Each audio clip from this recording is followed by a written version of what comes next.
The Fat Man. When we were children and went to the circus, our favorite performer in the sawdust ring was always the clown, and our favorite clown was the fat one. In fact, we do not remember ever having seen a clown who was not a fat man. Alas! How many were the tribulations of our rotund friend! How he was buffeted, and paddled, and slapped! How often he tumbled and fell! How maliciously inanimate objects flew up and hit him in the face! How constantly his best efforts went for naught! How invariably he was misunderstood! How great was the glee with which everybody persecuted him and knocked him about the ring! And yet, notwithstanding all his troubles, did he win from us a sympathetic sigh or even the fraction of a tear, except tears of laughter? All his troubles seemed funny to us. Millions are still laughing at the comic tribulations of dear old John Bunny, although he has gone beyond the power of things to trouble him. We have laughed and are still laughing at Thomas Wise.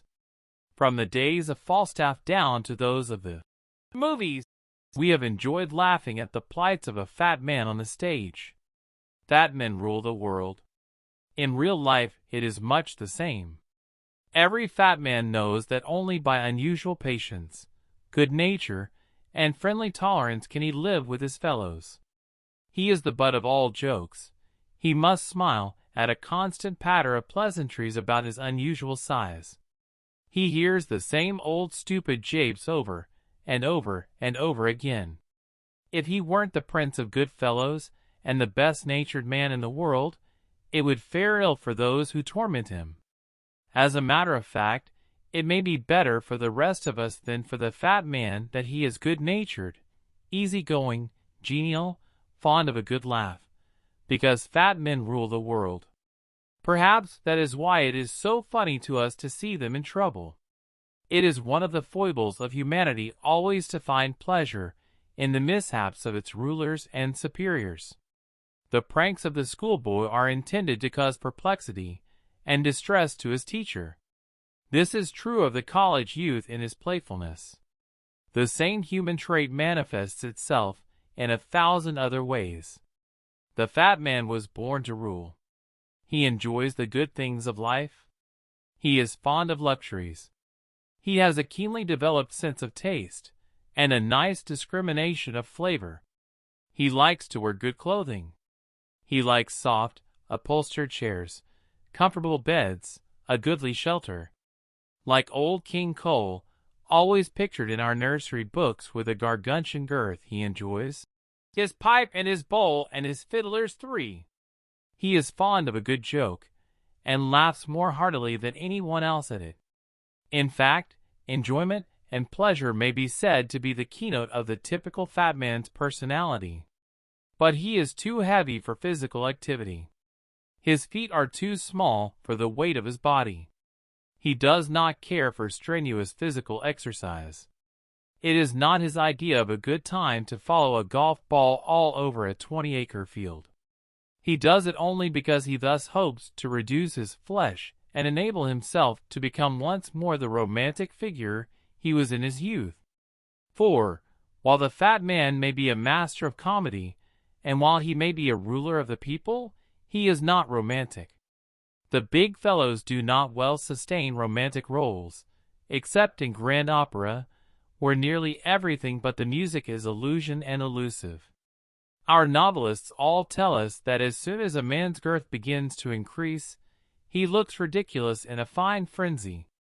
J.M. Barrie makes a very keen point of this in his story of Tommy and Grizzle. It was the increasing size of his waistband that drove poor Tommy to such extreme measures as to cause his final downfall and death. His one great aim in life was to be romantic, and when the lady of his desires giggled about his increasing size, it was too much. Scientific research, philosophy, and the more strenuous and concentrated forms of mental activity seem to require a certain degree of asceticism in order to be wholly efficient.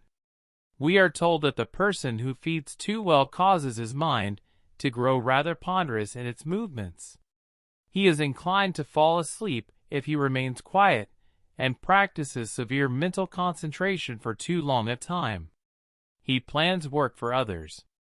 If, therefore, the fat man cannot work at physical labor, if he is not fitted for romance, if he is incapacitated by his love of the good things of life for severe mental labor, what can he do to fill his purse, supply his table, clothe his portly person, and surround himself with the elegancies and luxuries which are so dear to his heart? Evidently the fat man found out long ago that the eager, active, restless, energetic, muscular, raw-boned soldier and workman was far more interested in the exercise of his muscles and in outdoor activity than he was in securing niceties and luxuries. He also learned that the thinker, the philosopher, the scientific experimenter, and all who took delight in mental effort were more deeply interested in their studies, in their research, in their philosophies, and in their religions than they were in money, food, clothing, and shelter. So he set about it, with his jovial personality, his persuasiveness, and keen sense of values, to organize the thinkers and philosophers under his direction, so that he could take and use for himself the product of their mental labors. He was perfectly willing to agree to feed and take care of them, to clothe and shelter them, in return for what they could give him. They didn't need much. They didn't care much for fine clothing. They were perfectly satisfied in very plain and rather ascetic surroundings. They were, therefore, a rather inexpensive lot of people for him to keep. Taking the plans, schemes, inventions, and discoveries from those who thought them out, the fat man carried them to the muscular fellows, who were just spoiling for a fight or for some opportunity to exercise their physical powers. These he organized into armies, to fight, to till the soil, and to build and manufacture. These armies carried out the ideas the fat man got for them from the lean and hungry thinkers. They gloried in hardship. They rather enjoyed roughing it, and took delight in privation. Therefore, they also were a comparatively easy burden on the hands of the fat man, who was thus enabled to sit upon a golden throne, in a comfortable palace, surrounded by all the beauties and luxuries gathered from the four winds, and enjoy himself while directing the work of both the intellectual giant and the physical giant, the slender scholar and the rugged soldier. Kant, Schopenhauer, Hegel, Spencer, Emerson, and Bergson were philosophers, and were all lean and slender men. Lord Kelvin, Lister, Darwin, Curie, Francis Bacon, Michelson, Loeb, Burbank, and most of our other scientists are also of the thin, lean type. Shakespeare, Longfellow, Holmes, Ruskin, Tyndall, Huxley, and a long list of other intellectual and spiritual writers were men who never put on much flesh. James Watt, Robert Fulton, Elias Howe, Eli Whitney, S.F.B. Morse, Marconi, Alexander Graham Bell, the Wright brothers, and nearly all of our other great inventors have also been men whose habit was slender. Alexander, Napoleon, Washington, Grant, Kitchener, and most of our other great soldiers, while robust, are the raw-boned, muscular type. They do not belong in the list of the fat men. The same is true of our great railroad builders, of Stanley, Peary, Livingston, and other explorers, of De Palma, Oldfield, Anderson, Cooper, Resta, and our other automobile racing kings. You look in vain among the aviators for a huge, rotund figure. Spend a week in New York City looking over subway workers, structural iron workers, guards, brakemen, motormen, carpenters, bricklayers, truckmen, stevedores, and boatmen. Go out into the country, look over the farmhands, the gardeners, the woodsmen, and all who work with their hands in the midst of nature, and in all the list you will find very few, if any, fat men. Fat men are, therefore, doing neither the actual intellectual nor the actual physical work of the world. The fat man's modern throne. Study butchers, bakers, chefs, provision merchants, and others who deal in food products.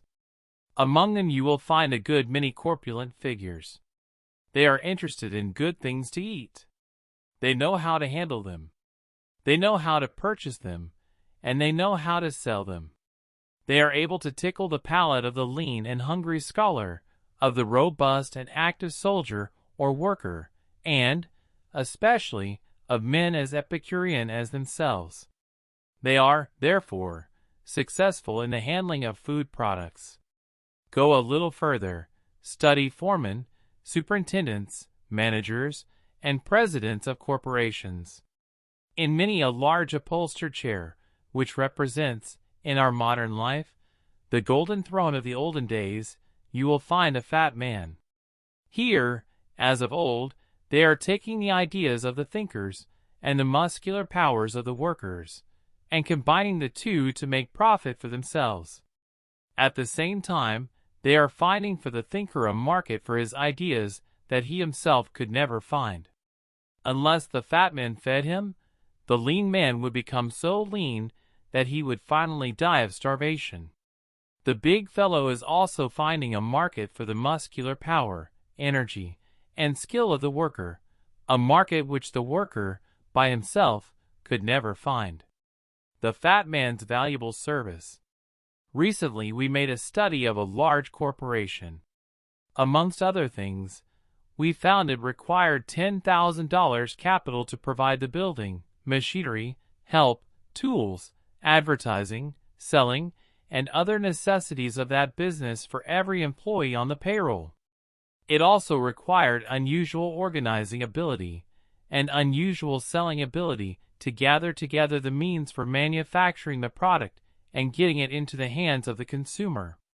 It also required considerable genius to collect the money for the product and apply it to the needs of the workers in the form of payroll. These services of the fat man are often forgotten by those who work under his direction. In order that huge industries may be built up and employment secured for hundreds of thousands of men, large bodies of capital must be gathered together. This is a work for financiers. Go down into Wall Street in New York, La Salle Street in Chicago, State Street in Boston, and look over the financiers there. A considerable number of them are fat men. Because thinkers and workers cannot appreciate financial value, many of them complain loudly because the fat man sits in an easy chair and reaps the profits from their efforts. They restlessly agitate for an economic system which will yield them all the profits from their ideas and labor. They want to eliminate the capitalist, to condemn the fat man to a choice between scholarship or working as they work and starvation. They know human aptitudes so vaguely that they want to turn the corpulent into farmhands or philosophers, and the great mass of lean and bony into financial rulers. There is a prevalent notion among the unthinking that capital takes about 4/5 of the products of labor's hands and keeps it. A committee of the American Civic Federation, after 3 years of careful investigation in industries employing an aggregate of 10 million workers, found that this idea is based upon the assumption that capital gets and keeps all the gross income from production except what is paid to labor.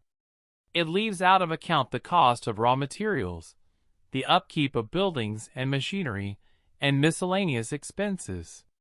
When these are subtracted from gross income, the committee found, labor receives 2/3 of the remainder in wages and salaries, capital 1/3 for interest, upkeep of capital, and profit. Financier and judge. With some exceptions, neither the deep thinker nor the hard physical worker is capable of handling finances.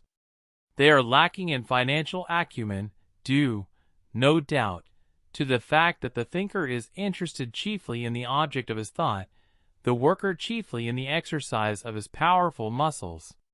Neither of them is sufficiently eager for the good things of life to have a true and unerring sense of financial values. The lean man is nervous. He is inclined to be irritable. He probably lacks patience. Therefore, he is not well qualified to judge impartially. The active, energetic, restless man is not contented to sit quietly for hours at a time and listen to the troubles of other people. He must get away, be out of doors, have something to do to exercise those splendid muscles of his. Therefore, it is left to the fat man to sit upon the bench, to listen to tiresome details of the woe of those who have had trouble with one another. Because he is neither nervous nor irritable, because his mind is at rest, because he is well fed and well clothed and has no need to be anxious, he can take time to be impartial and to judge righteous judgment between his fellow men. And so you will find fat men on the bench, in politics, in the halls of legislature, on the police force, and in other places where they have an opportunity to use their judicial ability. How misfits happen! So unerring is the fat man's judgment of values, as a general rule, that it is not at all likely that he would ever find himself a misfit were it not for the fact that many men are lean and slender or muscular and robust up to the age of 30 or 40, and after that put on flesh rapidly. These men, therefore, are often deceived in regard to themselves. In the slenderness of youth, they feel active and are active. In short, they have the qualities, in these early periods of their life, which we should expect in men of similar build. They are, therefore, too likely to enter upon vocations for which they will find themselves unfitted as the years go by and they put on more flesh. It often happens that men of this class graduate from the ranks of thinkers or workers into the ranks of managers, financiers, bankers, and judges, as they put on flesh and become better and better adapted for that particular kind of work. The only trouble is that sometimes they are not well enough trained. They do not have sufficient education for the higher positions. In these cases they remain misfits. Oftentimes they succeed in getting into positions of comparatively mediocre executive nature, when they could assume and make a success of very much higher positions if they had a true knowledge of their vocations. A fat man's success. The story of Honorable Alfred L. Cutting, of Weston, Massachusetts, perhaps illustrates as well as any other in our records the aptitudes and vocational possibilities of this type. Mr. Cutting comes of good old New England stock, his ancestors on both sides having settled in Massachusetts comparatively early in the 17th century.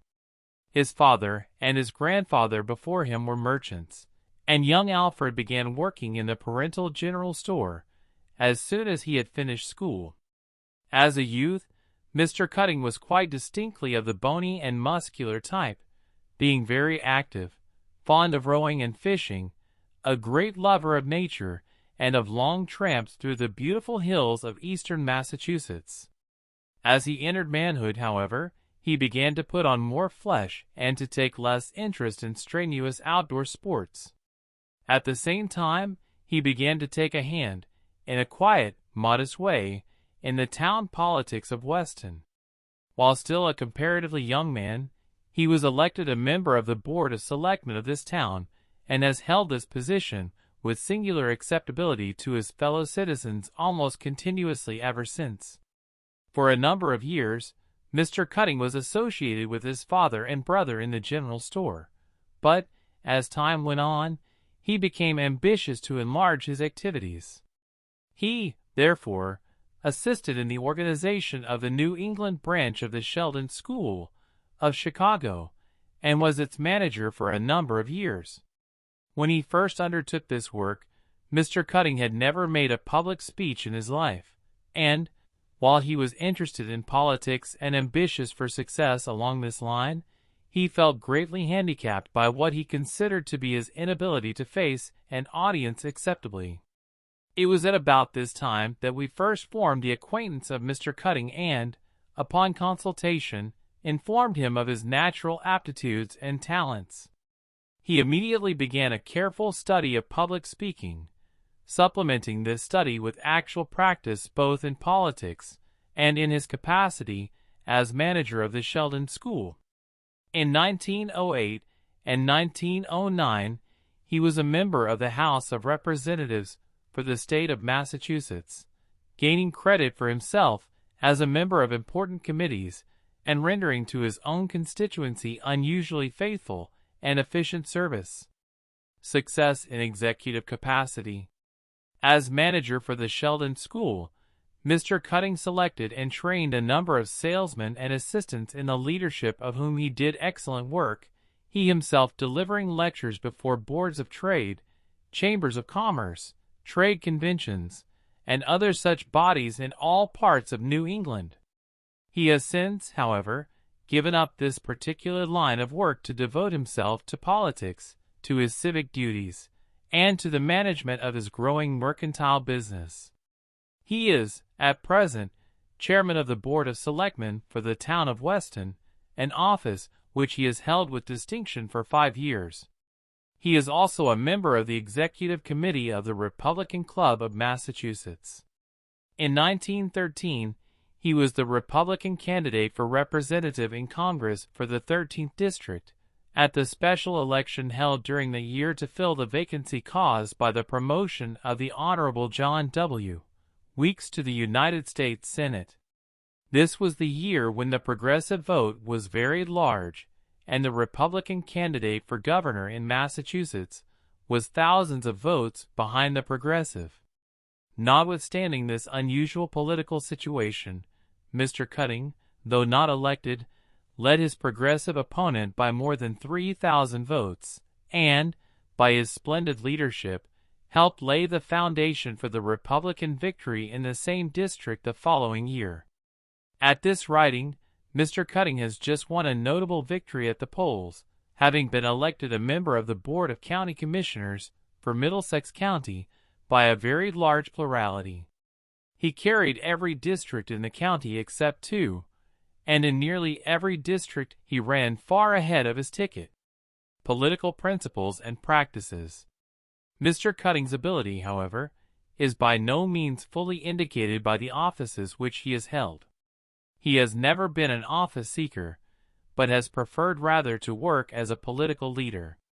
His great interest in politics arises, first, from his ardent desire for excellence and efficiency in the public service. Under his leadership, the town of Weston has built and maintains more miles of excellent roads, at less cost to the taxpayer, than any other town of its area in the state. Its schools and other public institutions are similarly efficient and conducted with a similar degree of economy. Second, Mr. Cutting enjoys politics because he loves the game. Like all true sportsmen, he plays to win, but is neither chagrined or cast down if he loses. He is always able to rejoice with the victor if beaten in a fair fight. Financial acumen. Mr. Cutting is one of the organizers of the Metropolitan Bank of Boston, and a prominent member of its board of directors, thus indicating his growing interest in financial matters. The portraits of Mr. Cutting, shown on pages 126 and 127, are well worthy of study. In them are evident his cheerfulness, his geniality, his shrewdness, his friendliness, and his honesty of purpose. These are shown largely in the expression, but also in the full, found development of his head just above the temples, in his long back head, and in the general squareness of the head. This squareness, especially in the back, indicates also his prudence, his tendency to take precautions and, through foresight, to forestall disaster. The narrowness of the head, just above the ears, indicates mildness of disposition and an ability to secure his ends by tact, diplomacy, and intellectual mastery rather than by open combat and belligerency. The fullness of the eyes indicates Mr. Cutting's command of language, and the broad, square chin his determination and deliberation. The long line from the point of the chin to the crown of the head, his love of authority, and his ability to lead and to rule. Indications of approaching stoutness.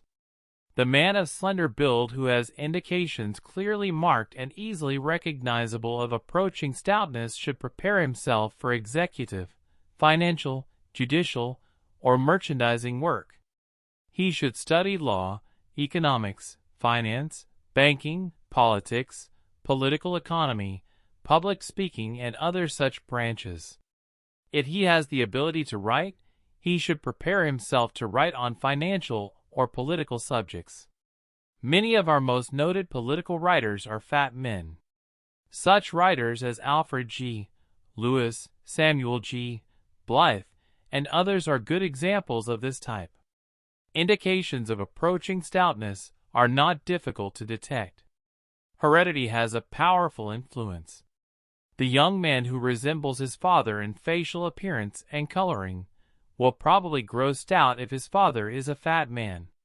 When the face inclines to be round, the cheeks rather full, and the lips full, there is a fair probability that the individual will take on flesh. A concave form of face is also another good indication. The concave face is shown in Figure 31. It will be seen that it is prominent at the point of the chin, and not so prominent at the mouth, and prominent at the top of the forehead, near the hair line, and not so prominent at the brows. The nose, also, is inclined to be swayed back. Another indication which should have a bearing in the choice of a vocation is the thickness of the neck, especially at the back, and a fullness of the back head at the base of the brain. Such fullness is shown in Figure 16. Wideness of the head, in comparison with length and height, is also another indication that the individual may put on flesh as he grows older. The man or woman who has a majority of these indications will do well to prepare himself or herself for a position of command. The world is a richer, pleasanter, better fed, better clothed, and happier place because of its fat men. It is true, they enjoy the good things of life themselves, but, as a general rule, they also like to see others enjoy them, and well deserve the rich rewards they reap. We are glad that so few of them are ever poor and hungry.